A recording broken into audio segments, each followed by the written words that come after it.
আমি এখানে নিয়ে বসেছি আজকে দু রকমের বিরিয়ানি।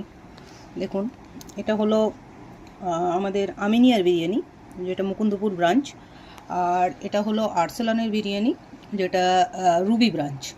আমি আপনাদেরকে দেখিয়ে দিচ্ছি প্যাকেটটাও। এই যে, এটা হচ্ছে আমিনিয়া আমাদের মুকুন্দপুর ব্রাঞ্চ। এটা রাইসটা তো পরিমাণ মতো ছিল, মানে এমনি সিঙ্গেল যেটা চিকেন বিরিয়ানি, একটা বড় গোটা আলু ছিল, একটা বড় চিকেনের পিস ওটা, এবং এক কন্টেনার ভর্তি রাইস।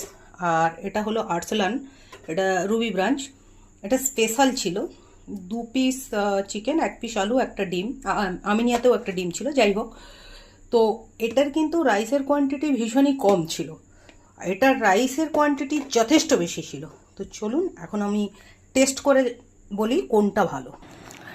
তো যেরকম বলছিলাম, রাইসের কোয়ান্টিটি কিন্তু আমিনিয়াতে যথেষ্ট বেশি, স্পেশাল বিরিয়ানি, কিন্তু রাইসের কোয়ান্টিটি কম। আর আলু ছিল এখানে এই রকম, এটা বড়, আমি হাফ শঙ্করকে তুলে দিয়েছি, হাফ আমি নিয়েছি। আর এটা ছিল আমিনিয়ার আলু, পুরো একটা গোটা আলু। একটা ডিম আরসালান থেকেও দিয়েছে, একটা ডিম আমিনিয়া থেকেও দিয়েছে। তো চলুন টেস্ট করে দেখছি।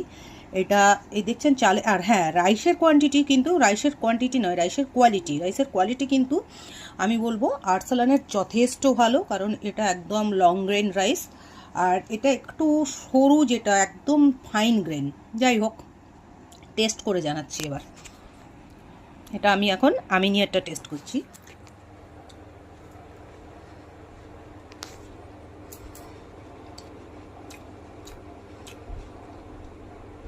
আমিনিয়ার রাইসটা না আমার ঠিক, মানে জানি না সবাই একমত হবেন কিনা, বিরিয়ানির রাইস লাগছে না। এটা ঠিক সেই মোর পোলাও বা মোরগ পোলাও যেমন হয় রাইসটা, সেরকম স্মেলটাও সেরকম লাগছে, রাইসটা সেরকম লাগছে।